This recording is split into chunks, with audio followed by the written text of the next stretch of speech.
Hello, good evening, good afternoon, and good morning. Kung saan man kayo sa sulok ng mundo ngayon na napapanood ako. Maraming salamat sa inyo. So yun na nga, ito ang araw, August 23, 2023. Ang araw kung saan ako ay papunta na ng Hong Kong bilang isang OFW doon. So, yun nga sa tagal-tagal ng pagdidesisyon ko or pagmuni-muni na nakapag-decide talaga ako na mag-Hong Kong na ako. So, yun nga, maaga yung flight ko. Mga 6 o'clock yun ng umaga. Pero dahil taga Cavite ako, maaga pa lang o madaling araw, bumabiyahe na ako, sinusundo or hinahatid ako ng aking mga kapatid at ang aking mga anak. So, ang biyahe ko, bumiyahe ako ng madaling araw, 1 o'clock ng 23 na siya. Tapos, yun, dumating ako doon ng mga 2:30. Inano ko lang yung bagahe ko, minimake sure ko na meron akong baggage na 20 kilos kasi yun lang inaalaw sa akin. Tapos, yun, nag-ano ako, pinabagahe ko, so 20 kilos siya, tapos may 7 kilos akong hand carry. Tapos kumain na din ako doon na rin ako bumili ng pagkain sa loob ng airport kasi nga, as you can see, wala pang mga tao. So, dahil ang flight nga ng umaga is 6 o'clock. So, parang na-delayed yun. Umabot na ng 7 ng umaga. So, gutom na ako talaga ng time na yun. So, bumili lang ako ng sandwich noon, tas tubig. Sa habang yun, pinanood na rin ang airport kasi after 2 years pa natin masilayan ulit ang ating airport sa Philippines. So, ayun na nga.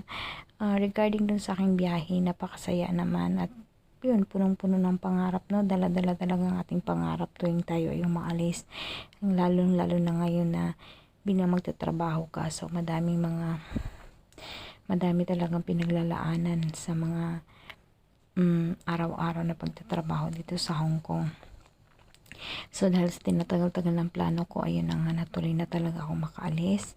At sa pag-alis ko, kasama ko ang pangarap ng aking pamilya. Sana gabayan nawa ako ng Panginoong Ya Allah na hindi ako pababayaan. So, doon pa lang sa airport, meron na kaming free na SIM card para pagdating dito sa Hong Kong, makakunik ka kaagad at makatawag sa iyong pamilya. So, meron na siyang free na $88 for 1 month. Mo siyang magagamit. Tapos after noon, maglulod ka ulit dito sa Hong Kong. Mabilis ko lang siya nagamit. Parang ginamitan ko lang siya ng passport. Pagkalapag ko sa airport, yun, passport ang aking ginamit para dun sa authentication na ibig sabihin, sarili mo yung SIM card dito pagdating magagamit mo siya. So yun, bago ako or pagdating ko dito, sinundo rin ako agad ng aking agency sa airport. So bali 5 kami, sinundo kami kagad sa agency. Tapos ang daming lakad nang nangyari. Grabing lakad ko. Dito, ang dami ko pang bagahe nun kasi ang laki ng bagahe ko. 40 kilos talaga yung bagahe ko plus 7 kilos na hand carry ko pa. Tapos pagdating ko dito, dumiretso agad kami sa medical. Kasi kailangan i-medical ka kaagad pagdating mo dito. Kung fit to work ka, magtrabaho. So yun na nga, nakarating ako sa medical. Parang mga 2 to 3 hours din kami doon na nag-wait ng aming x-ray kung okay naman kami doon. Tapos pag after noon, parang dinala pa ako sa agency noon. At doon naman ako sinundo ng aking employer. So pagdating ko naman sa agency doon, yun lang, nagkabayaran lang sila, nandun yung mga kailangan mong permahan, may permahan ka pagdating mo doon. Tapos yun, at ang maganda dito pag dito ka sa Hong Kong magtatrabaho dahil hawak mo lahat yung papeles mo, like yung passport mo, yung contract mo, yung visa mo, as in sa'yo lahat yun, walang kinukuha ang agency sa ganon, sa'yo lahat ng mga passport mo kasi iyo yun. So, itatago mo yan siya sa loob ng 2 taon kung dito nagtatrabaho ka sa Hong Kong. Tapos, yung time na yun, ayun, nakarating ako ng bahay sa workplace mismo ng aking mga employer ng alas 6 ng gabi. So, alas 6 ng gabi, akala ko nga anong time na yung kukuha na yung passport ko. So, hindi naman. Tinatabi ko rin talaga. Tapos, mga 7:30, naghahaponan. Tapos, 8, parang may briefing kami. Pagdating dito sa bahay, binibriefing nila ko kung anong gagawin ko. Yun. kung anong oras ang gising mo, kung anong una mong dapat gawin, kung anong mga ayaw nila, at anong mga bawal na gawin dito na pag nandito ka sa Hong Kong. So, yun ang kasama na doon yung bawal mangutang sa bangko, parang ganon. Sinasabi bawal mangutang sa bangko, na shock ako kasi wala naman sa idea ko mangutang sa bangko. Bawal mangutang sa bangko, bawal mag-advance daw ng ganon, bawal magpa-parcel na mga yun, pa-deliver sa bahay nila. So, bawal yun. May holiday ka every Sunday dahil sa dalawa kami, so it's either Saturday, Sunday, pasalitan kami noon. Tapos, yun, napakaganda dito, napakaganda ang pagtrabaho dito kasi may mga benepisyo ka naman na makukuha. Hindi madali ang pag-apply or yung decision mo kasi kahit pa paano ako ay meron na din napundar or meron ng pundasyon ng aking paninirahan sa Pilipinas. Yun nga lang, sa pagkakataong ito, meron ako mga nagko-college, so parang kulang sa budget, so kailangan kong lumipad at maghanap buhay sa malayong lugar. Although hindi naman masyadong malayo dahil Philippines sa Hong Kong, pareho lang ang oras. Pero yun nga, pinag-isipan ko ng maayos ito mabuti dahil hindi basta-basta ang pag-OFW. So, marami kang iniisip, maraming dapat na mga bagay na tansyahin mong mangyari or dapat gawin sa buhay. So, about pagpapasya mo, gabayan mo ng dasal at naway lahat ng mga pangarap mo ay matupad. So, yun na. Sobra kong daldal. Ayun na nga, nag-enjoy ako habang nagbabiyahe na dito sa Cebu Pacific naman ang aking eroplanong sinakyan.